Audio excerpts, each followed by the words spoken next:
the scent of old books and new dreams. The brass bell above Abernathy's books announced Sarah's arrival with its familiar, slightly discordant chime. The air, a rich tapestry of antique paper, supple leather, and a faint whisper of pipe tobacco, enveloped her, a scent as comforting as a cherished memory.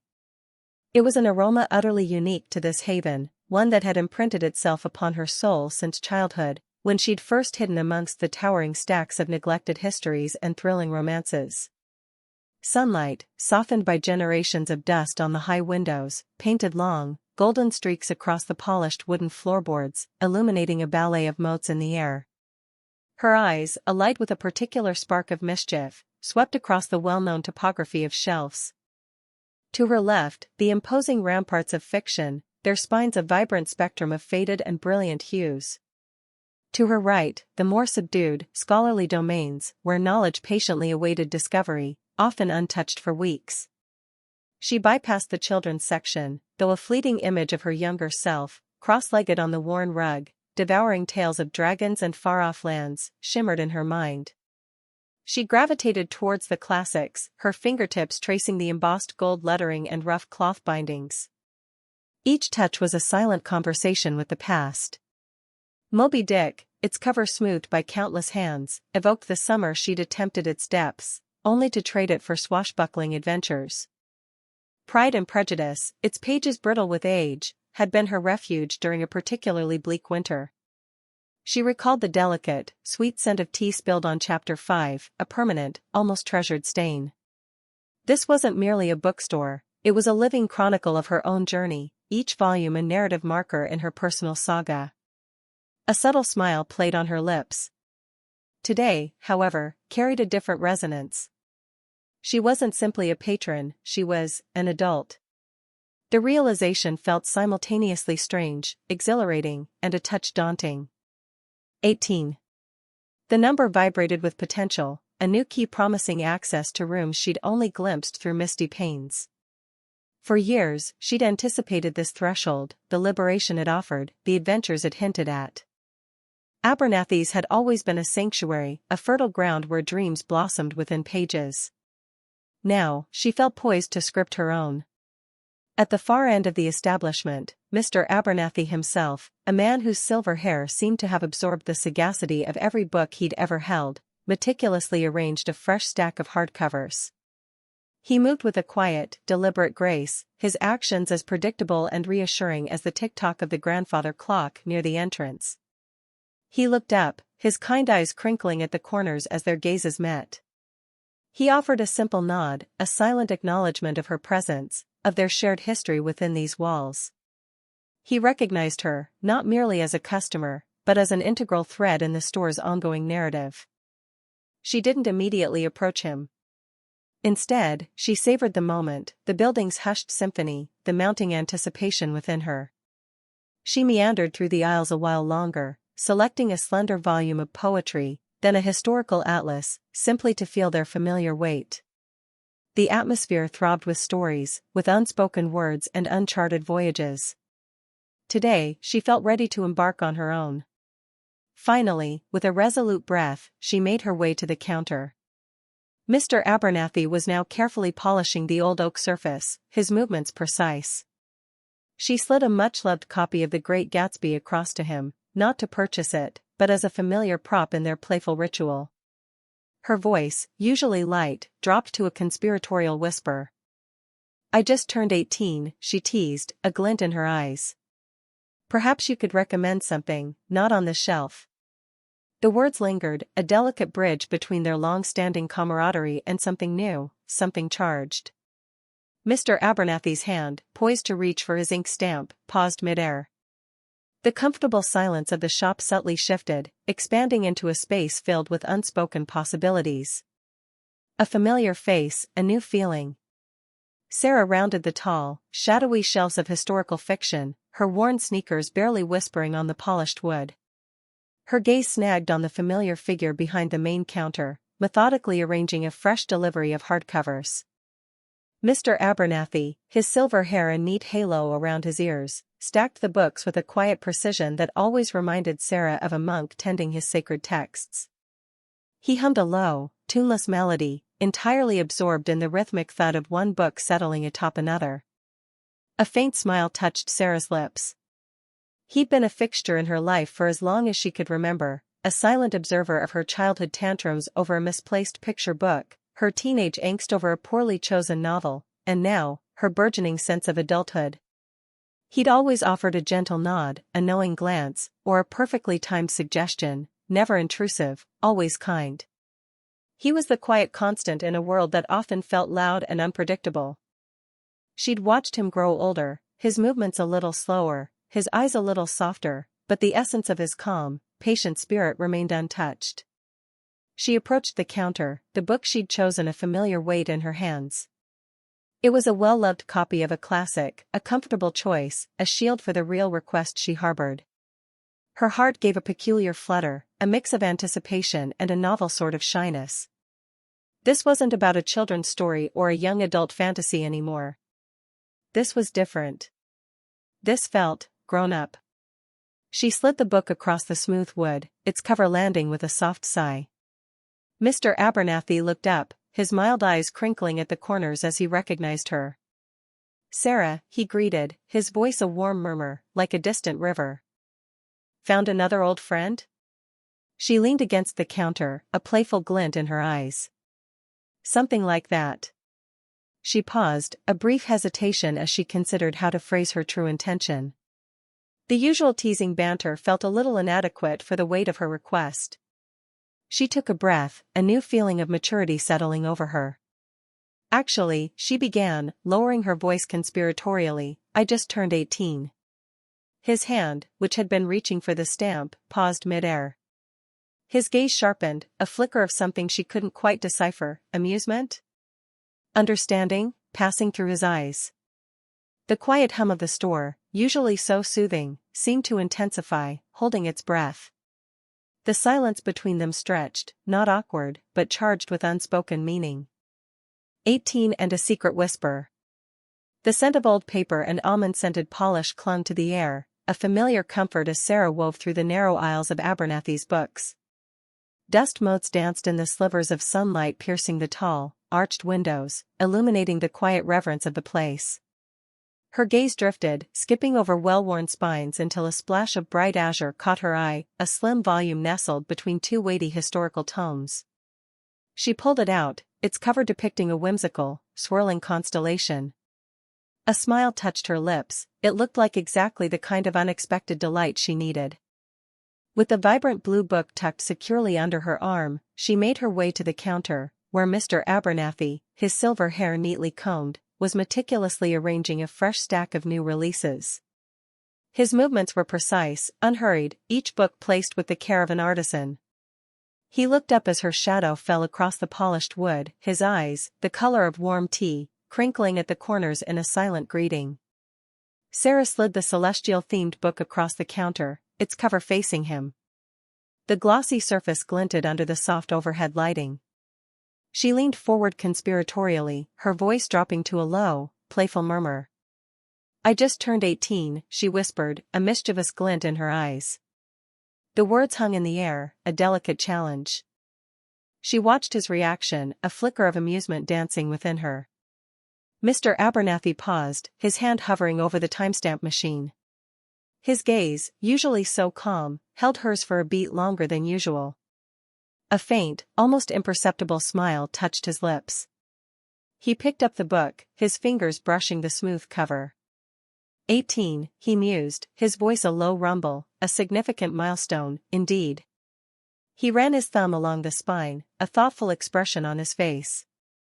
And with 18, Sarah continued, her voice even softer, laced with a hint of genuine curiosity, comes a certain readiness, perhaps, for something a little different.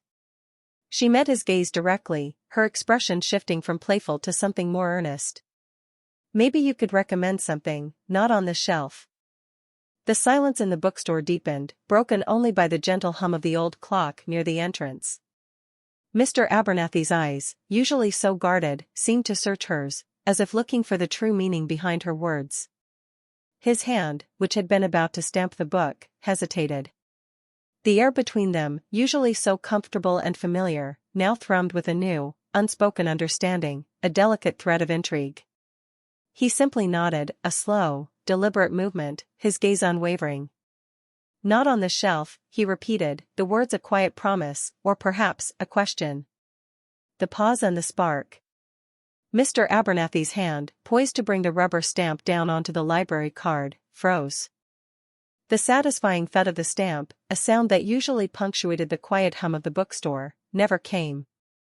The air, already thick with the scent of old paper and wood polish, seemed to thicken further, absorbing all other sounds until only the faint creak of the floorboards under Sarah's shifting weight was audible.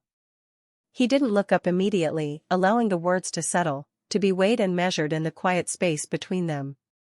When he finally lifted his gaze, his movements were slow, deliberate.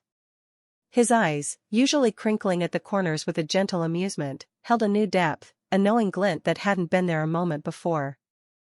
A faint smile, that familiar, comforting curve of his lips, began to form, but then it shifted, subtly, into something more complex, something akin to an appreciative understanding. He saw not just the playful challenge in Sarah's eyes, but the burgeoning curiosity, the genuine warmth that always lay beneath her mischievous exterior. Sarah, for her part, met his gaze with an uncharacteristic steadiness. Her usual flitting glance, always ready to dart away after a playful jab, held firm. A blush crept up her neck, betraying the confident smirk she still wore, a silent acknowledgement of the line she had just crossed. There was a vulnerability in her eyes now, a slight widening that asked, without words, "Did I go too far? Or did I finally get it right?" The moment stretched, a delicate thread spun between them, taut with unspoken meanings. It wasn't the flirtation itself that held the tension, but the sudden, sharp clarity of their connection, a recognition that transcended their established roles. It was as if, after years of polite exchanges and comfortable familiarity, a curtain had been drawn back, revealing a deeper, more nuanced understanding. Mr. Abernathy's smile finally settled, not into a teasing grin, but a genuine, gentle warmth. He lowered the stamp slowly, carefully, onto the counter, its soft landing barely disturbing the stillness. "Not on the shelf, you say?" His voice was low, a soft rumble that filled the silence without breaking it. There was no judgment, no reproof, only a quiet contemplation that invited her to explore the edges of her own daring. Sarah's breath, which she hadn't realized she was holding, exhaled in a soft whoosh. The blush on her cheeks deepened, but her eyes brightened, a spark of pure mischief igniting within them. "Well, you've seen me grow up, Mr. Abernathy," she responded, her voice a little breathless. "You must have some insights the public isn't privy to." He chuckled then, a soft, rumbling sound that vibrated through the quiet shop. He picked up the book she had pushed across the counter, a classic piece of literature she had already read twice. He didn't open it. Instead, he simply held it, his gaze still fixed on hers. "Insights, perhaps," he mused, a twinkle now in his eye. "But a good story, Sarah, is often found in the unwritten chapters, the ones you create for yourself." He paused, then added, his voice dropping to a conspiratorial whisper, "Though I do know a few tales that might just surprise you." The tension didn't dissipate entirely, instead, it transformed, settling into a comfortable, shared secret. It was a new dynamic, a playful understanding that had been sparked in the space between a paused hand and a daring question. Sarah felt a warmth spread through her, a feeling of being seen, truly seen, not just as the girl who frequented his shop, but as the young woman ready for her own stories. Beyond the usual shelves. The small, brass-handled stamp, poised above a pristine receipt, descended no further. Mr. Abernathy's hand, gnarled with age but steady, slowly lowered the instrument onto the worn wooden counter. The almost imperceptible thud was the only sound in the quiet store, a stark contrast to the lively chatter of the street outside. He didn't immediately look at Sarah, instead allowing his gaze to linger on the dark, polished surface, as if contemplating a profound philosophical query etched into the grain. Then, with a deliberate slowness that hinted at an inner clock tuned to a different rhythm than the hurried world, he pushed himself away from the counter. The creak of the floorboards under his sturdy shoes was surprisingly loud in the sudden stillness. He walked around the counter, his movement unhurried, his eyes finally meeting Sarah's. There was a spark in their depths, a knowing glint that seemed to understand the unstated question behind her playful challenge. "Come along, Sarah," he said, his voice a soft murmur that barely disturbed the dust motes dancing in the afternoon light. He didn't elaborate, didn't offer a hint of where they were going or why. He simply turned, his back a silent invitation, and began to walk deeper into the labyrinthine rows of books. Sarah, momentarily taken aback by his unexpected compliance, found herself following without question. Her initial playful bravado had dissolved, replaced by a genuine curiosity that tugged at her heels. They moved past familiar sections, the towering fiction shelves, the cozy nook of poetry, the brightly lit children's corner. Each step felt like a journey into a different dimension of the bookstore, a space she thought she knew intimately. He led her not towards any of the well-trodden paths, but towards a narrow gap between a wall of forgotten histories and a precariously leaning stack of atlases. The air grew perceptibly cooler, and the scent of aged paper became more pronounced, laced with a faint, earthy aroma she couldn't quite place. The light, already dim in this corner of the shop, seemed to recede further, swallowed by the dense shadows. "We don't get many visitors back here," Mr. Abernathy observed, his voice hushed, almost reverent. He reached out, his fingers brushing against a heavy velvet curtain she had never noticed before, a drape that blended seamlessly with the dark wood paneling of the wall. It was almost invisible, designed to be overlooked. He pulled it aside with a gentle tug, revealing not another shelf, but a narrow, unlit corridor. The air in the passageway was thick with the scent of old parchment and something else, something metallic and faintly sweet, like forgotten ink. Dust motes shimmered in the sliver of light that bled in from the main store, dancing like tiny, ephemeral spirits. Cobwebs, fine as spun sugar, clung to the corners, and the floorboards groaned under their combined weight as they stepped inside. This wasn't just a hidden section, it was a forgotten realm, a secret kept even from the casual explorer. Sarah's breath hitched, a sense of wonder replacing her earlier flippancy. This was indeed beyond the usual shelves. The riddle of life. The silence that followed Sarah's playful insinuation was thick enough to chew on, broken only by the gentle hum of the antique clock above the counter. Mr. Abernathy's hand, poised over a freshly stamped library card, remained still. His gaze, usually a soft, knowing presence, deepened, not with the expected amusement, but with a surprising solemnity. Sarah's smirk faltered slightly, a flicker of uncertainty crossing her features. Had she pushed too far? Then, slowly, deliberately, he withdrew his hand from the stack of new releases. He didn't meet her eyes immediately, instead turning to the ancient oak shelves behind him, his fingers brushing past familiar spines. Sarah watched, a nervous flutter starting in her stomach. This was not the light-hearted deflection she'd anticipated. His hand paused on a narrow gap between a well-worn copy of Moby Dick and a collection of Emerson essays. With a practiced movement, he extracted a slim volume. It was unlike any book she'd ever seen in his shop. Bound in dark, supple leather, it possessed no title, no author, no decorative embellishments whatsoever. Its surface was smooth, almost velvety, with the subtle sheen of something truly old and often handled.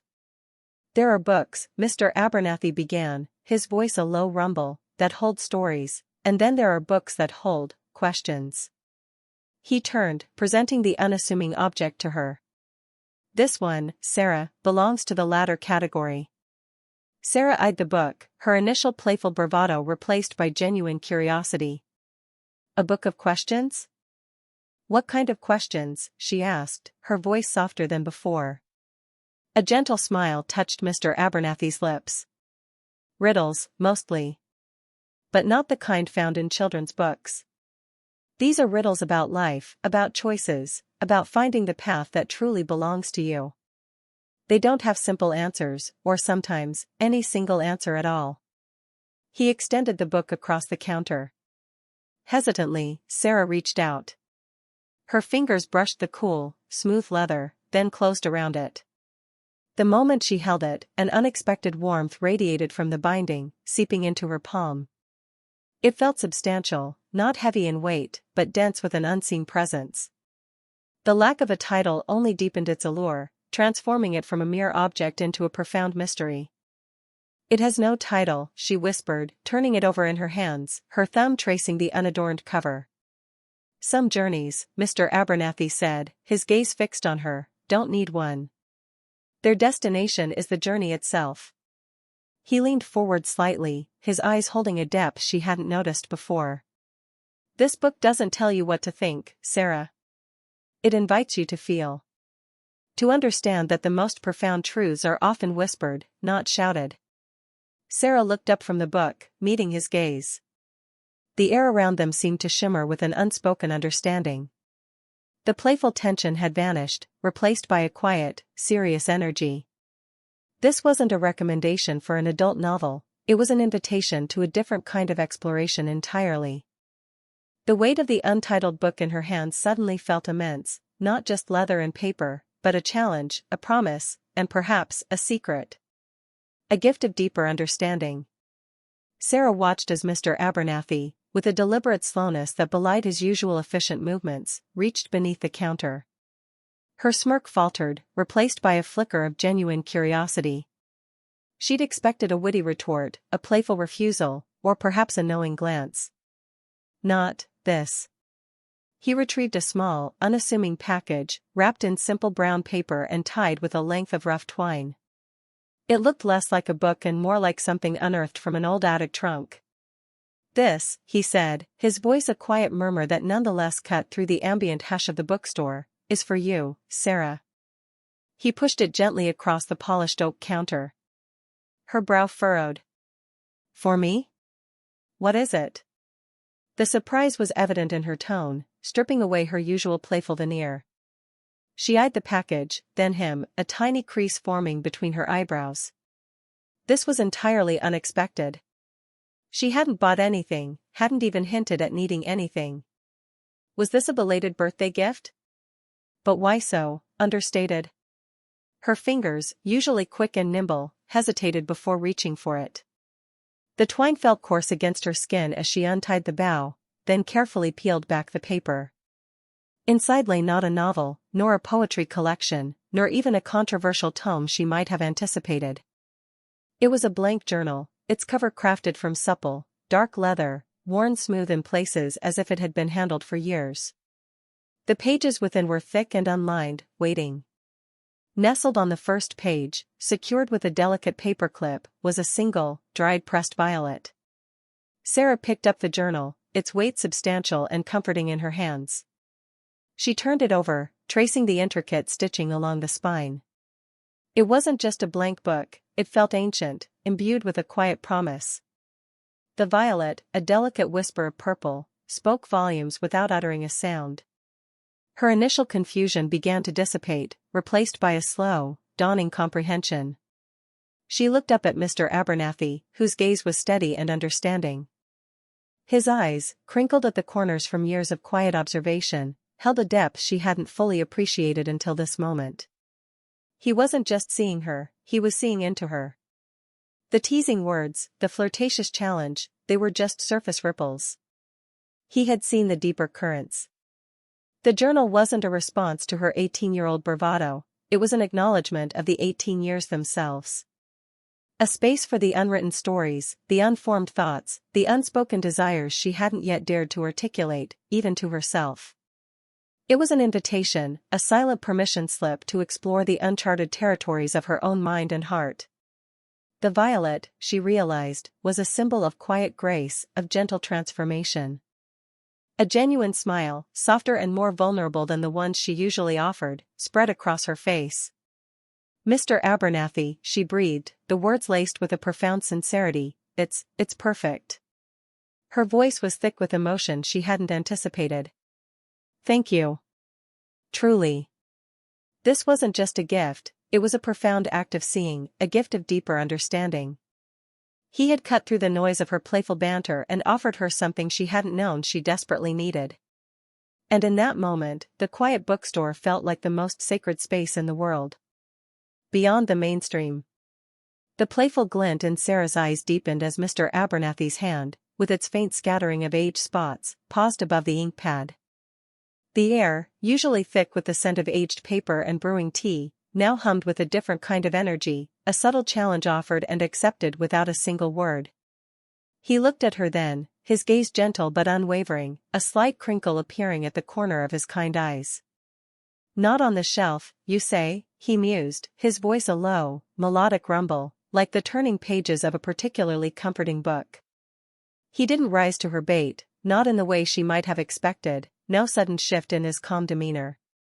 Instead, he simply picked up the novel she'd placed, a well-loved copy of a classic romance, and stamped it with practiced ease. The thumpshick of the stamper echoed in the hushed space. Sarah leaned forward slightly, her chin resting on her intertwined fingers, a picture of feigned innocence.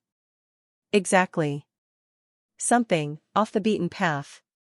She watched him, a tiny smirk playing on her lips, wondering if he'd finally crack, if that quiet, reserved man would show a flicker of surprise or even a hint of disapproval. He slid the book back to her, then slowly, deliberately, pushed a pair of gold-rimmed reading glasses up his nose. "Some of the best stories," he began, his gaze drifting past her to the stacks of books that lined the walls, "aren't found on the main shelves, no. They're often tucked away, in forgotten corners, behind the popular bestsellers, or even in the very air between the lines." His eyes returned to hers, holding a profound, almost knowing quality. "They're the narratives whispered by the dust motes dancing in the sunlight, the unspoken histories clinging to the spines of old volumes, and the quiet epics unfolding in the lives of the people who walk through this door." Sarah felt the playful smirk falter, replaced by something deeper, a quiet understanding blossoming within her. It wasn't the response she'd anticipated, not the flirty comeback or the stern reprimand. It was something far more potent, a profound piece of wisdom, delivered with the casual grace of a master storyteller. He wasn't talking about illicit literature, he was talking about life itself, about looking beyond the obvious, the readily available, to find the true treasures. The realization hit her with a gentle force, a soft thud in her chest. Her earlier teasing felt trivial, almost childish, in the face of his quiet profundity. She straightened up, a genuine warmth spreading through her.